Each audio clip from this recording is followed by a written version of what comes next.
فأنا ناصح لإخواني بالصدع بالحق تبيض وجوههم. السكوت في مسألة الحزبية يضرها، فاصدع بما تؤمر وأعرض عن المشركين.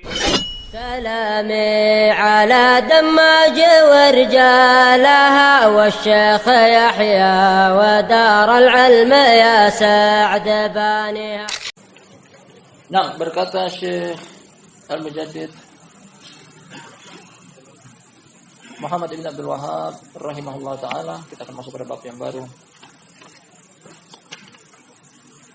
Bab Al-Khamis wa Thalathun, bab yang ke-35.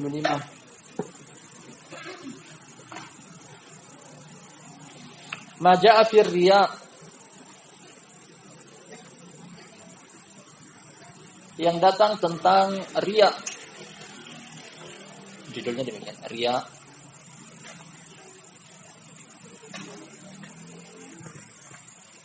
Kita akan perinci dari judul bab apa yang dimaksud dengan riya paling pertama kali, pengertian atau definisinya, sebelum kita masuk pada dalil-dalil yang beliau bawakan dalam bab ini. Karena memahami judul bab bisa memahami separuh dari isi bab. Kalau judul bab saya tidak tahu, apa yang dikaji nantinya dalam judul 6, dalam dalil-dalilnya. Riya secara bahasa diambil dari kata ro'a, yaro, ru'iyatan, riyaan.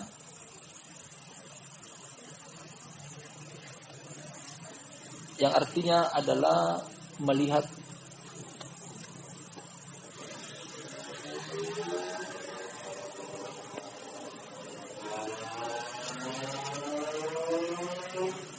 Dan maksud secara syariat adalah seseorang beramal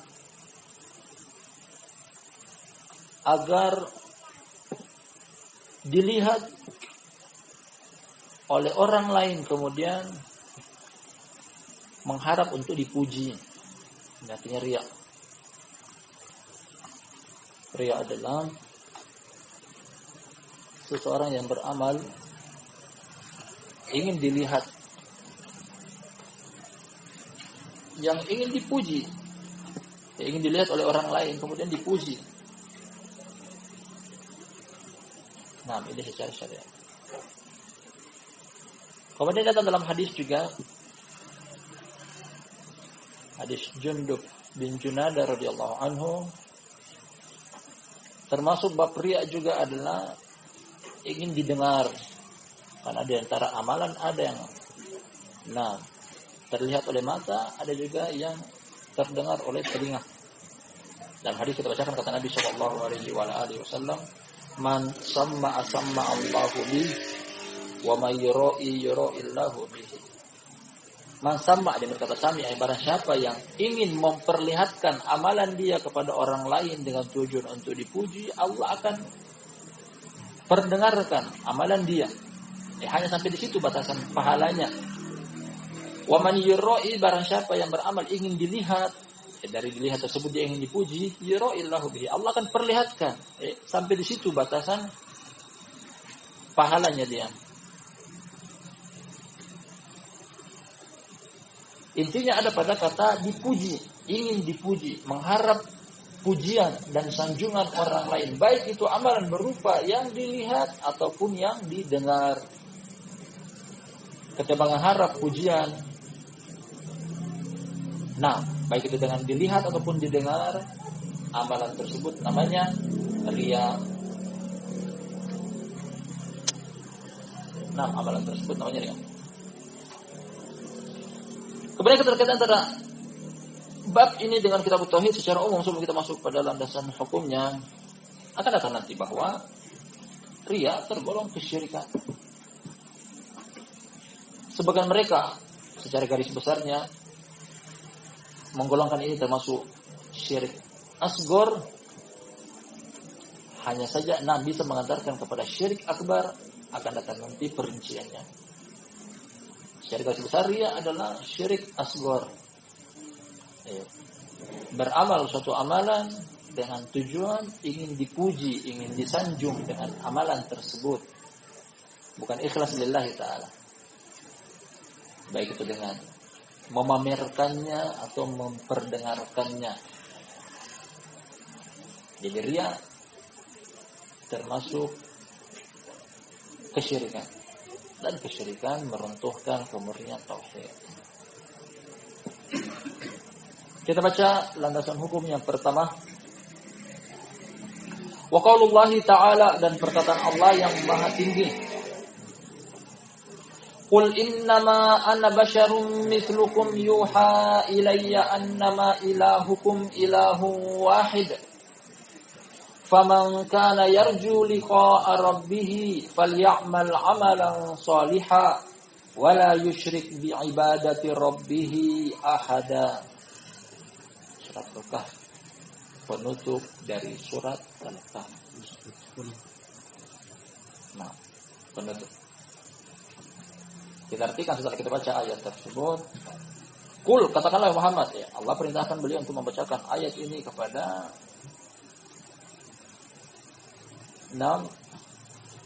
siapa yang sampai kepada mereka Al-Quran. Innama ana basyarun mithlukum, sesungguhnya saja aku manusia seperti kalian. Aku bukan Rob, jangan sembah aku. Aku manusia sama dengan kalian. Hanya saja yuha ilayya, kelebihan aku daripada kalian, meskipun sama-sama kita manusia, diwahyukan kepada aku. Ini kelebihanku yang tidak ada pada diri kalian. Allah wahyukan kepada aku. Di antara hal yang Allah wahyukan kepadaku, kepada Nabi sallallahu alaihi wasallam adalah annama ilahukum ilahun wahid. Sesungguhnya saja sesembahan kalian adalah sesembahan yang satu. Pencipta kalian adalah pencipta yang satu. Pemberi rezeki kepada kalian adalah pemberi rezeki yang satu. Yang mengatur alam semesta adalah satu. Kalau tiga hal ini kita pahami bahwasanya Allah satu. Sesembahan satu. Pemberi rezeki satu. Nah, kalau gitu dituntut untuk ikhlas dalam segala hal. Jangan riya. Faman kana yarju liqa'a rabbih, barang siapa yang mengharap pertemuan dengan Rabb-nya, falyamal amalan sholihan. Beramallah dengan amalan saleh. Ingin bertemu dengan Allah, meyakini tentang pertemuan dengan Allah. Nah, beramallah dengan amal saleh. Wala yusyrik bi ibadati rabbih ahada.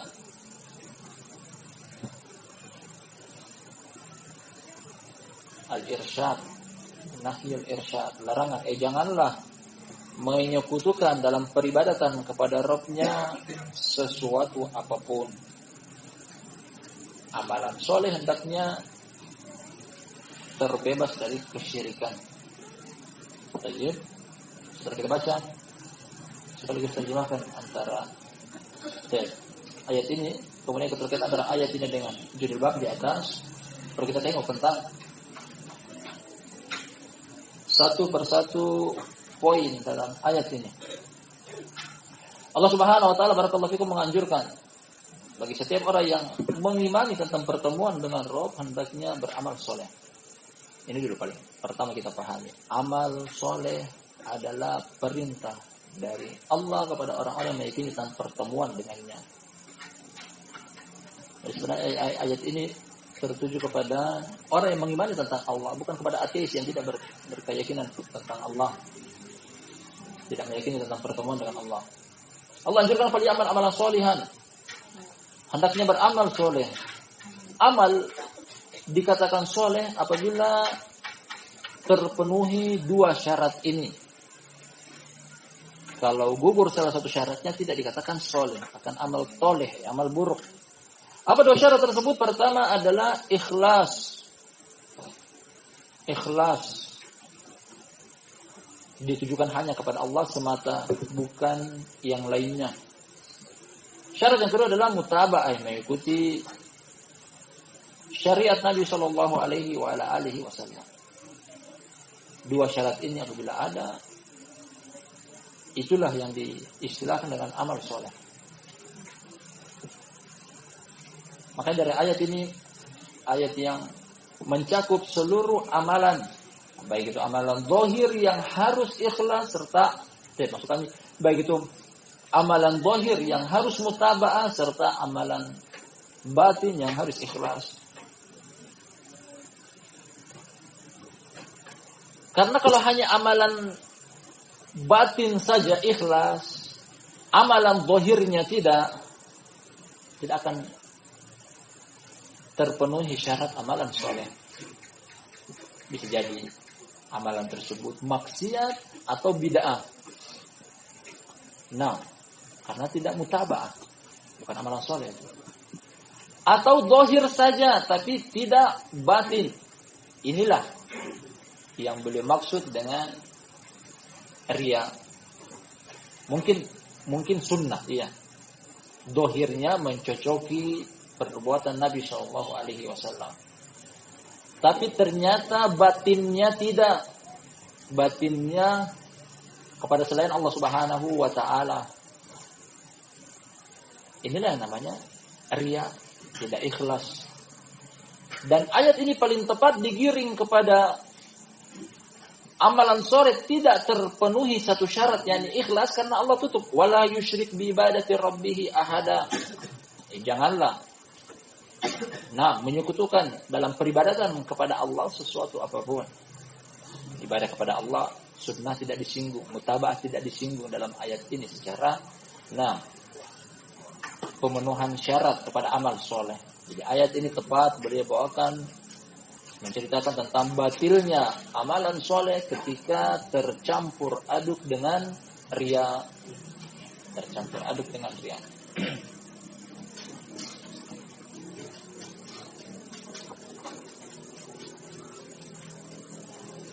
Dan kita kembali ke atas dari ayat ini, barakallahu fikum jami'an. Sebenarnya memiliki keterkaitan. Subhanallah, Al-Quran kalau kita kaji lebih mendalam, tak satu ayat pun kecuali memiliki keterkaitan. Baik itu awal ayat dan akhir ayat. Perhatikan ayat ini boleh bawakan dalam bab tentang riya, amal soleh ketika tidak ikhlas di dalamnya namanya riya. Allah Subhanahu wa taala memulai dengan hal ini hendaknya diberitakan kepada orang, diberitakan kepada umat manusia, menunjukkan bahwa ini adalah perkara yang penting, bukan perkataan sepele. Kul, wahai Muhammad, kul, katakan, disampaikan, beritakan, beritahukan. Ini perkara yang penting. So, bagaimana kita mengetahui bahwa tauhid adalah perkara yang paling penting di antara perkara-perkara yang sangat penting. Kemudian Nabi SAW diperintahkan untuk mengatakan satu pondasi ini, satu mukaddimah ini sebelum intinya ada pada akhir. Innama ana basyarun mislukum. Maksudnya aku adalah manusia biasa. Enggak pantas untuk dijadikan sebagai sesembahan, enggak pantas untuk dijadikan sebagai tempat untuk meminta rezeki, mengatur alam semesta, menciptakan, menghidupkan dan mematikan. Itu adalah hak Allah Subhanahu wa taala, bukan aku. Di awal ayat menyinggung tentang ikhlas. Tentang ikhlas. Tambahkan lagi, innama ilahukum ilahu wahid. Sesungguhnya sesembahan kalian ada sesembahan yang satu. Mentauhidkan Allah di awal ayat. Kemudian syarat dari tauhid adalah amalan soleh, beramal. Syarat dari tauhid adalah beramal. Tauhid tanpa amalan, tidak akan bermanfaat tauhid tersebut. Kemudian amalan soleh di antara syaratnya adalah jangan riya. Jadi ini secara umum dari ayat pertama yang boleh bawakan kepada kita. Setelah kita singgung bahwasanya keterkaitan antara ayat ini dengan judul bab di atas sangat gamblang dan jelas bahwasanya amalan soleh harus terpenuhi dua syarat di dalamnya, ikhlas dan mutaba'ah. Sedangkan ayat ini di akhir ayat terkhususnya menyinggung tentang syirik yang menyelisihi salah satu syarat amalan soleh, yakni ikhlas. Baik. Apalagi barakallahu fikum jami'an bahwa riya merupakan alamat dari alamat kemunafikan. Tak satu orang munafik pun kecuali ada alamat ini pada diri dia. Riya. Kata Allah Subhanahu wa taala,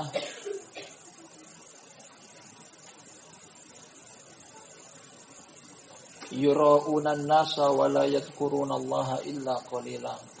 Ya, orang munafik disebut oleh Allah Subhanahu wa taala, maksudnya mereka riya,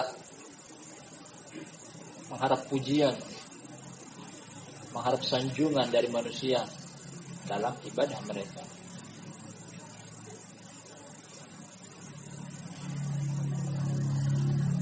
Innal munafiqina yukhadi'una Allaha wa huwa khadi'uhum wa idza qamu ila sholati qamu kusala yura'una an-nasa wa la yadhkuruna Allaha illa qalila. Orang munafik mau menipu daya Allah, Allah balas menipu daya mereka. Dan bila mereka bangkit untuk sholat, mereka bangkit dalam keadaan bermalas-malasan.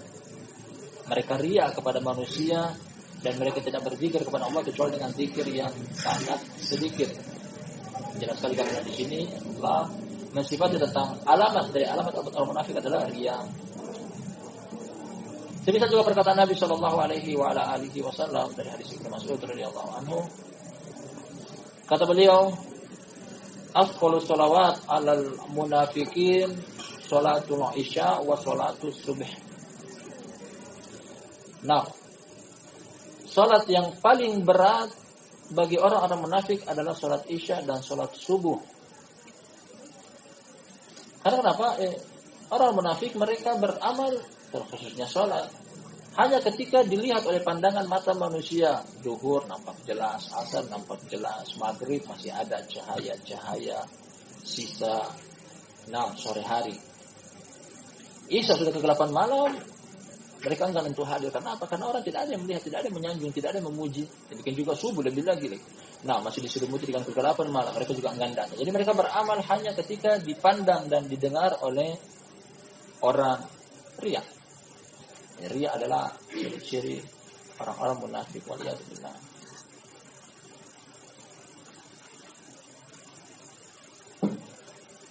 Dan sini makanya dianjurkan untuk menjaga yang namanya sholat isya dan juga sholat subuh. Sholat subuh dijaga. Tapi kita akan baca dalil yang kedua berupa hadis dalam bab ini. Wa Nabi Hurairah radhiyallahu anhu marfu'an, dari Abu Hurairah semoga Allah meridhoinya. Hadisnya marfu', marfu' artinya sampai kepada Nabi sallallahu alaihi wasallam, bukan dari perkataan Abu Hurairah murni. Kemudian di sini adalah hadis qudsi, ini perkataan Allah. Qala ta'ala, perkataan Allah yang maha tinggi. Hadis qudsi. Kata Allah, ana agna syuraka anis syirk, man amila amalan asyraka ma'i fihi ghairi taraktuhu wa syirkahu, rawahu Muslim. Kata Allah Ta'ala, aku adalah zat yang maha tidak butuh kepada saingan. Artikan saingan, tandingan, sekutu, pasangan hidup. Allah tidak butuh dengan pasangan. Bukan cuma tidak butuh, bahkan maha tidak butuh. Tidak butuh dengan tandingan, saingan, sekutu. Ini pengakuan Rabbul Alamin sendiri.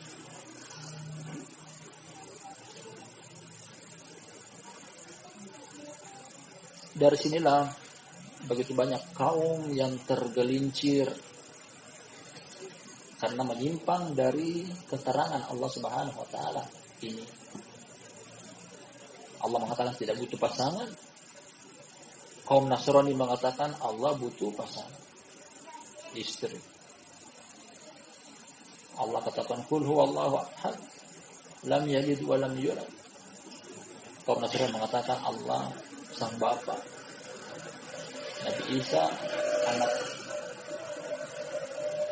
Sebagian lagi mereka pelaku kesyirikan kuburiyun mempermisalkan Allah dengan para pemimpin di kehidupan dunia. Sebagian pemimpin selalu, yang namanya pemimpin di kehidupan dunia selalu memiliki 6 pasangan, seperti gubernur ada wakil gubernur, presiden ada wakil presiden, wali kota ada wakil wali kota,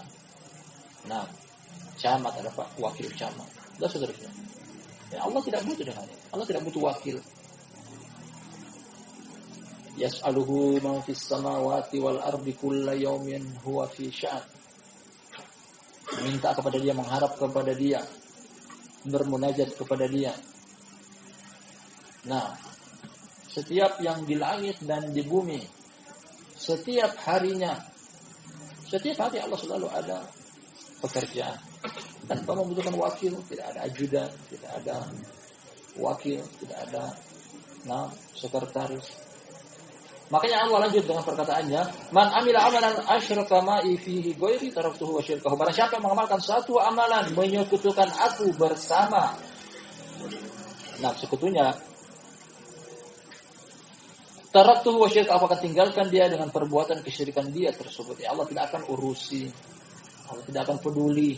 Allah membiarkan dan menelantarkan dia. Makanya ini yang kita jumpai dari barakallahu fikum para pelaku kesyirikan. Allah biarkan mereka, Allah tinggalkan mereka. Selain Allah tinggalkan pengakuan, di sini Allah pun perintahkan untuk meninggalkan mereka. Darhum ya'kulu wa yatamatta.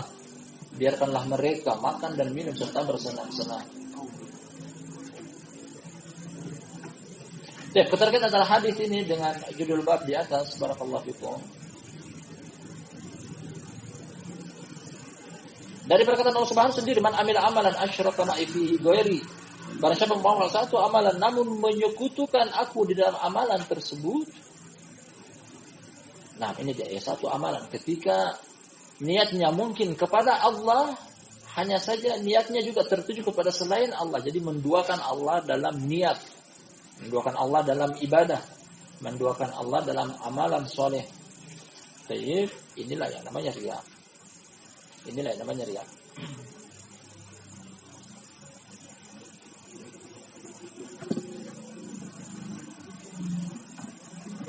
Syekh Ibnu Taimiyah rahmatullahi alaihi menggolongkan setelah kita baca akan hadis ini 3 pelaku amalan dalam hal diterima atau tidak. Yang pertama adalah seseorang beramal dari awal ikhlas lillahi ta'ala, ditutup pun dengan ikhlas lillahi ta'ala. Orang ini diterima tanpa ragu dan bimbang amalan solehnya dia.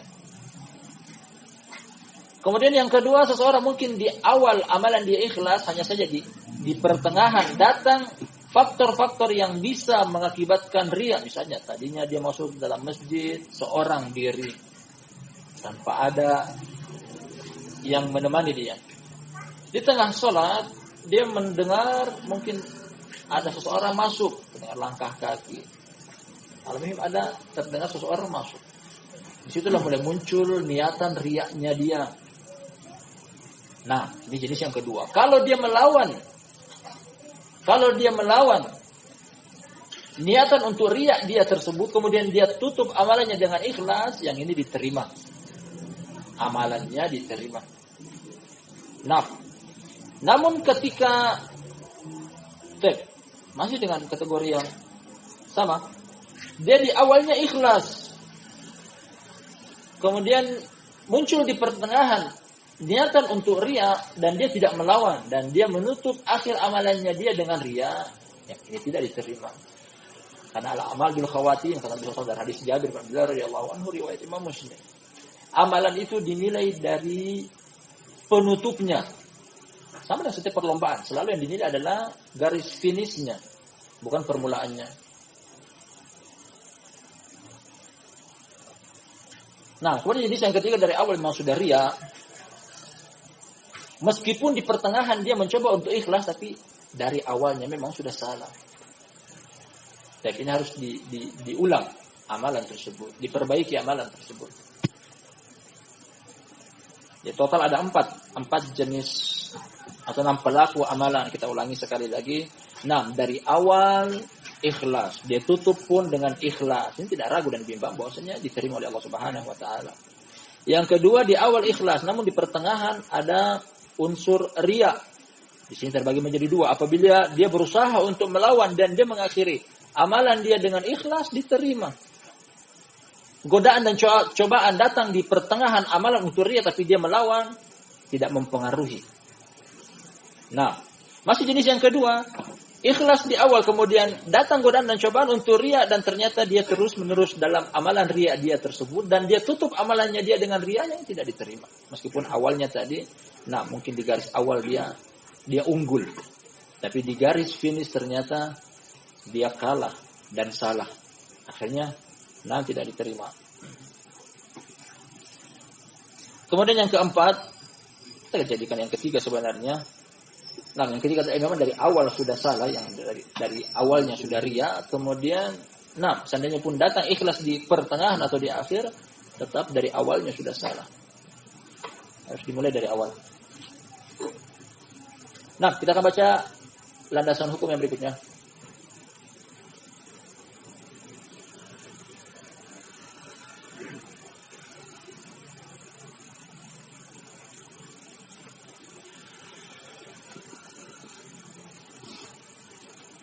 Kata Syekh Muhammad bin Abdul Wahhab rahmatullahi alaihi wa Nabi Sa'id Al-Khudri radhiyallahu anhu marfu'an dari Imam Ahmad.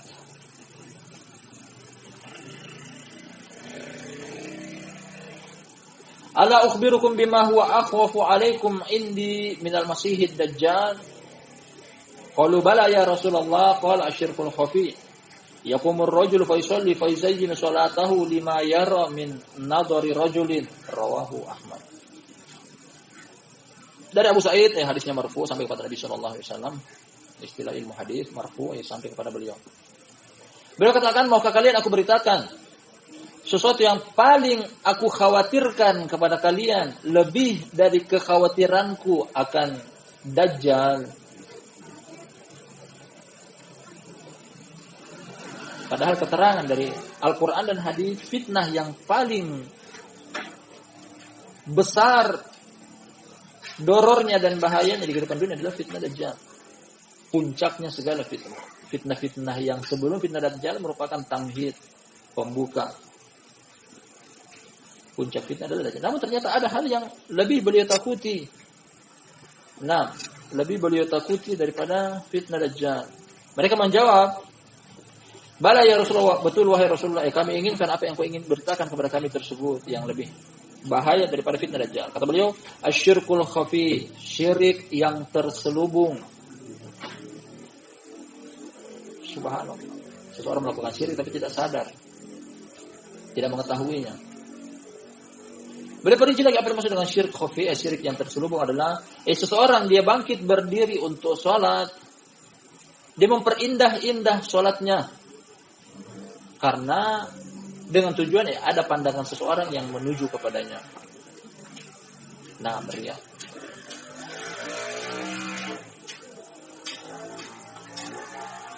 Nasallallahu alaihi. Beliau katakan inilah syirik yang terselubung. Terkadang muncul di sebagian kita, hanya saya kalau dilawan hal tersebut, nah tidak akan mengotori amalan.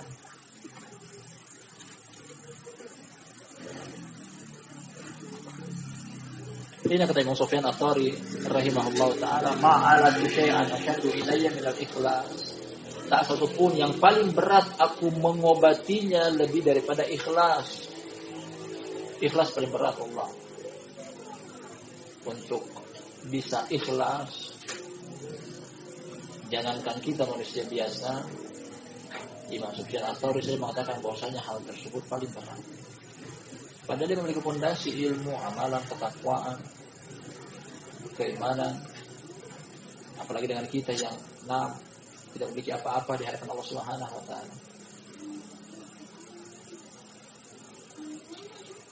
Bahkan syirik seperti ini juga Nabi sallallahu alaihi wasallam mengatakan dalam satu hadis bahwasanya ini syirik yang sangat sabar di umatku. Hadis riwayat Imam Hakim dalam Mustadrak, kata Nabi sallallahu alaihi wasallam, asyirku fi ummati akhfa min dabibin namal fi lailatil zulma ada hajarin summa. Hadisnya bunyinya demikian. Kata Nabi sallallahu alaihi wasallam, kesyirikan pada umatku lebih samar daripada langkah kaki semut yang berjalan di tengah kegelapan malam. Nah, artinya sangat samar dari sisi begitu pendeknya langkah kaki semut.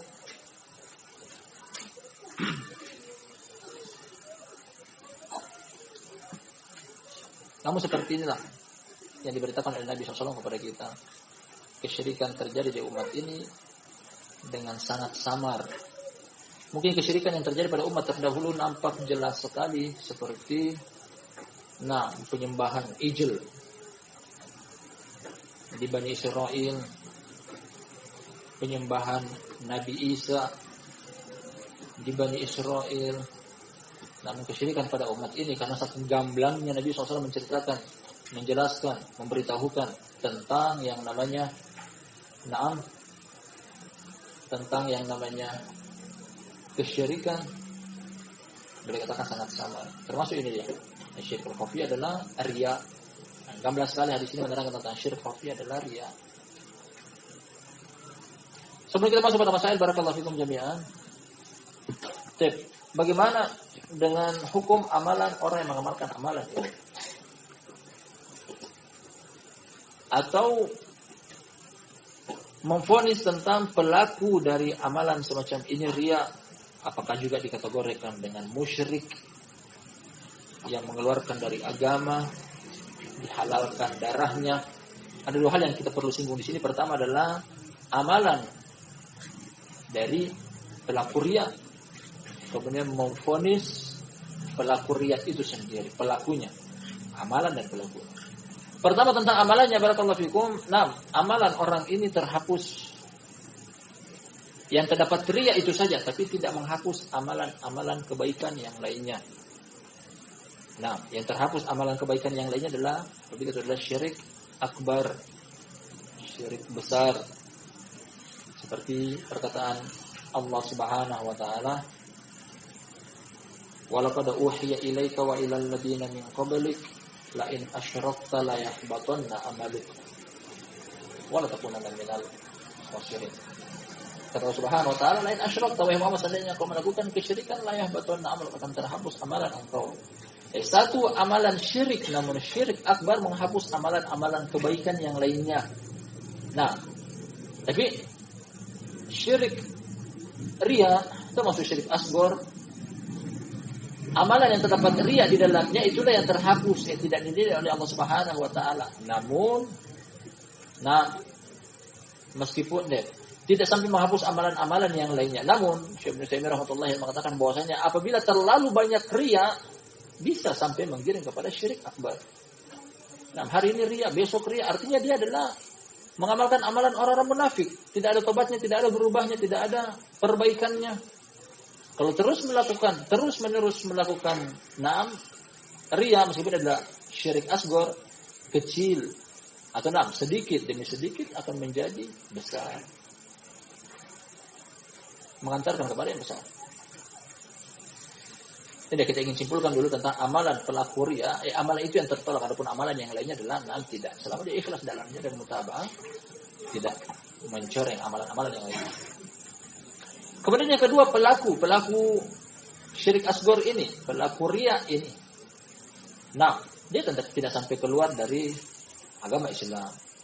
Tidak sampai keluar dari agama Islam. Namun kita katakan sama dengan yang di depan, bahwasanya dikhawatirkan kalau terus-menerus melakukan amalan seperti ini, nanti tanda-tanda orang munafik. Jangan sampai satu amalan riya menggiring kepada amalan riya yang lainnya, tidak ada perbaikan, tidak ada tobat, tidak ada memperbaiki, akan menghapus seluruh amalannya. Kalau amalan ini riya, amalan itu riya, amalan yang lainnya riya, mana yang ikhlas, tidak diterima oleh Allah Subhanahu kalau semuanya riya. Jadi riya terus-menerus juga akan mengantarkan kepada kesyirikan akbar.